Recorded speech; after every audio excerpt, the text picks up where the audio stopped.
lei, você está errado. Porque eu, enquanto cidadão romano, tenho direito, tenho liberdade de ir e vir. E você não pode me condenar sem que antes eu seja julgado, sem que antes eu apresente os meus argumentos. Eles não tiveram chance de se defender. Mas Paulo fez isso naquele momento? Não. Paulo se calou. Será que nós, com esse argumento, com esse trunfo aí, né, com essa carta na manga dizendo assim, será que nós ficaríamos parados? Ou no mesmo instante, eu sou cidadão romano, ó, seu cargo já era. Eu vou se vingar de você, já era. Mas não, Paulo se colocou diante de Deus, porque ele sabia que ele estava no centro da vontade de Deus, e que se ele estava vivendo aquilo, é porque Deus tinha uma obra a fazer ali. Amém? Então, continuando aí, ele não falou nada, que ele era um cidadão de dupla cidadania. Ele tinha descendência judaica, mas ele nasceu numa província aí romana. Ele não declarou isso e continuou. Então eles foram açoitados, foram levados para a prisão, e o carcereiro, continuando aqui o texto,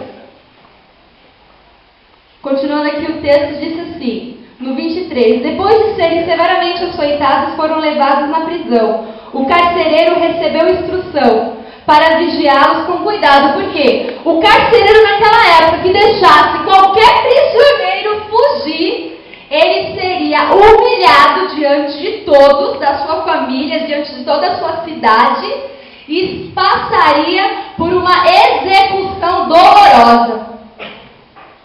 Então o carcereiro abriu bem os olhos, não, eu tenho que guardá-los, e os levou para o fundo da prisão, para o lugar mais, vamos dizer assim, mais protegido, e prendeu seus pés no tronco, exatamente assim, ó, colocando só que aqui também diferente aqui, porque as pernas ficavam abertas, uma para cada lado, por quê?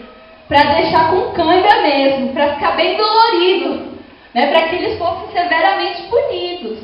E eles tinham, o carcereiro teve muito cuidado em prendê-los, porque se porventura eles fugissem, o próprio carcereiro seria humilhado e perderia a sua vida, porque era a lei romana.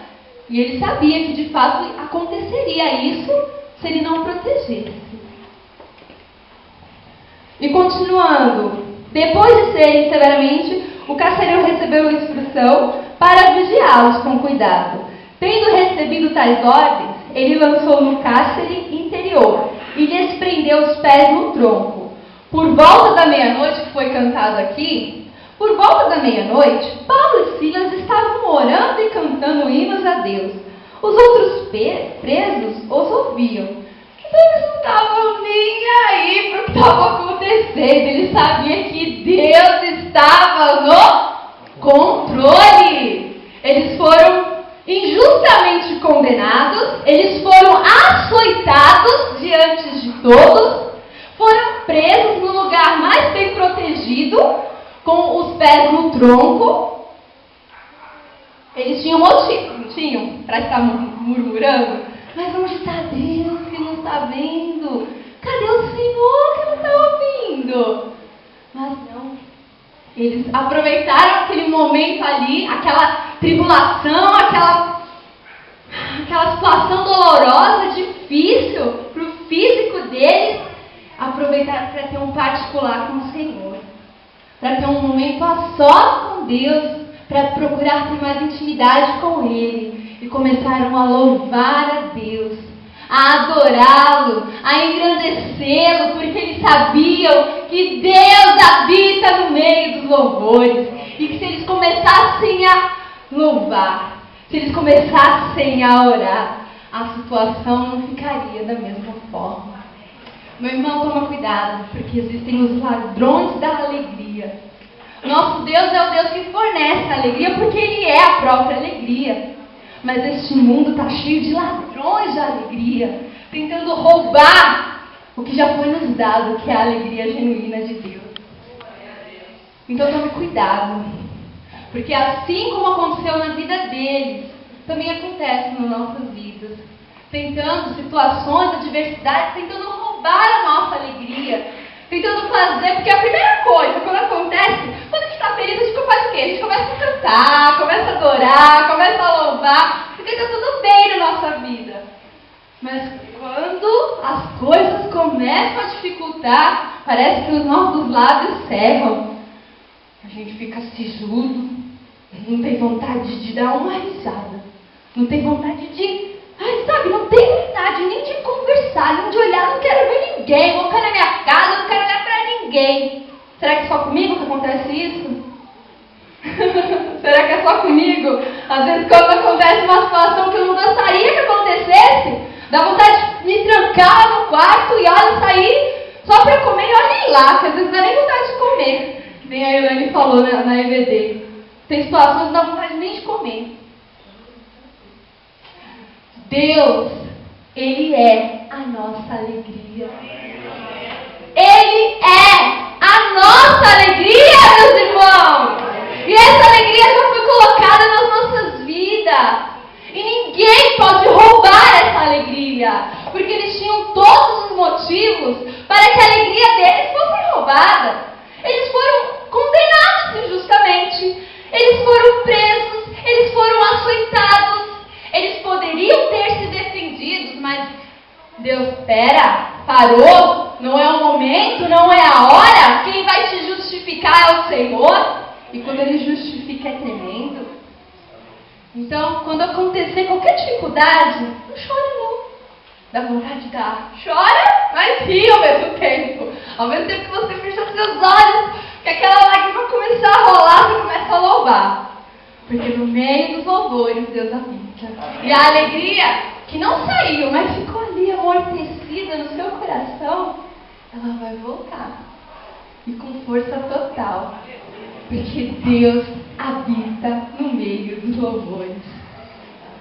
Louve a Deus em qualquer tempo, seja com doença, seja faltando dinheiro, seja com conta para pagar, seja com um filho doente. Louve a Deus, seja faltando emprego, seja faltando o que for na sua vida. Louve a Deus, porque Deus Ele tem um propósito em tudo. Ele sabe de tudo. E quem vai te justificar é o Senhor. Não deixe jamais que essa alegria suma e se perca. Porque os ladrões da alegria estão aí. Primeiro ladrão é a preocupação. A preocupação é o ladrão da alegria. Porque nós ficamos preocupados e esquecemos que Deus está no controle. A ansiedade, o medo também é um ladrão da alegria. Ai, mas eu tenho medo que isso aconteça. Ai, que medo. Ah, não, eu tenho medo. Não, cristão, você não pode ter medo. Nós não podemos ter medo.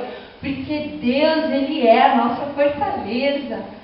E nossos pés estão firmados na rocha que é Cristo. Posso pisar numa tropa e saltar as muralhas. Aleluia, glória a Deus. Tudo eu posso em nome de Cristo Jesus. E jamais deixe que a alegria suma da sua vida. Seja diante do que for. Porque Deus, Ele vai te justificar no tempo certo. Amém? Então eles estavam lá com os pés presos na madeira, o carcereiro de olho, preocupado, porque se eles fugissem, o próprio carcereiro seria condenado, seria humilhado, seria aí punido de uma forma cruel. Então ele ficou ali com os olhos arregalados sobre eles. E eles nem aí, louvando, vocês podem reparar aí na imagem, olha só a cara de felicidade, o sorriso, a alegria. Porque a alegria já estava na vida deles. E nada poderia roubar. Nada. Por volta da meia-noite, Paulo e Silas, no verso 25, estavam orando e cantando hinos a Deus. Os outros presos os ouviam. De repente, houve um terremoto. Olha só a confusão que houve aí. De repente, houve um terremoto tão violento que os alicerces da prisão foram abalados. E imediatamente todas as portas se abriram e as correntes de todos se soltaram. O carcereiro acordou e vendo abertas as portas da prisão, desembanhou sua espada para se matar, porque pensava que os presos tivessem fugido.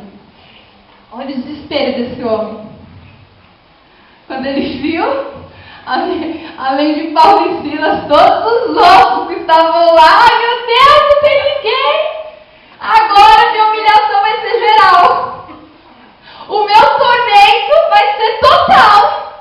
Então, antes que eu passe por essa humilhação, desembanhou a espada, já estava quase tirando a sua vida, quando ele ouviu.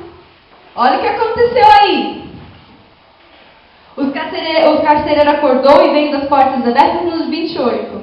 Mas Paulo gritou: não é faça isso, estamos todos aqui. O carcereiro pediu luz, entrou correndo e trêmulo, prostrou-se diante de Paulo e Silas. Mas o que aconteceu? O que aconteceu? Vocês tiveram oportunidade de fugir porque as portas se abriram, as algemas foram quebradas. Aí Paulo falou: não, nós estamos todos aqui. Eu apenas trouxe eles para cá, né? Vamos idealizar ele. Eu apenas trouxe eles para cá porque aqui era um lugar mais seguro. Não aconteceu nada demais, não. Tá normal. Tá todo mundo aqui. Pode contar. 1, 2, 3, não fugiu ninguém. Sua vida foi poupada. Imagina a gratidão, né? Desse centurião, ver que todos os presos estavam lá. Mas tudo aconteceu por meio dos louvores. Eles começaram a louvar a Deus e houve um grande terremoto, porque Deus é Deus. Deus provou que poderia libertá-los de lá como libertou. Mas eles respeitaram a vontade de Deus e permaneceram naquele lugar porque eles sabiam. O Espírito Santo de Deus já tinha trazido nos seus corações que algo iria acontecer ali. Que tinha algum propósito deles estarem ali naquele lugar. Continuando aí a leitura, nós já estamos terminando. Paulo gritou: não faça isso, estamos todos aqui. O carcereiro pediu luz, entrou correndo e trêmulo, prostrou-se diante de Paulo e Silas, então levou-os para fora da prisão. Senhores, o que devo fazer para ser salvo? Olha o propósito de Deus aí. Olha o propósito do Senhor. O carcereiro reconheceu que eles tinham a verdadeira alegria. E que nem por meio de correntes, nem com os pés nos troncos, essa alegria saiu da vida deles. E não somente não saiu da vida deles, como passou para os que estavam lá também. E ele falou: eu quero essa alegria na minha vida. Eu quero esse Senhor maravilhoso.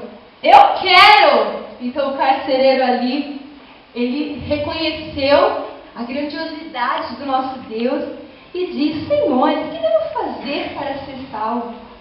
Eles responderam: creiam no Senhor Jesus e serão salvos, vocês e os de sua casa.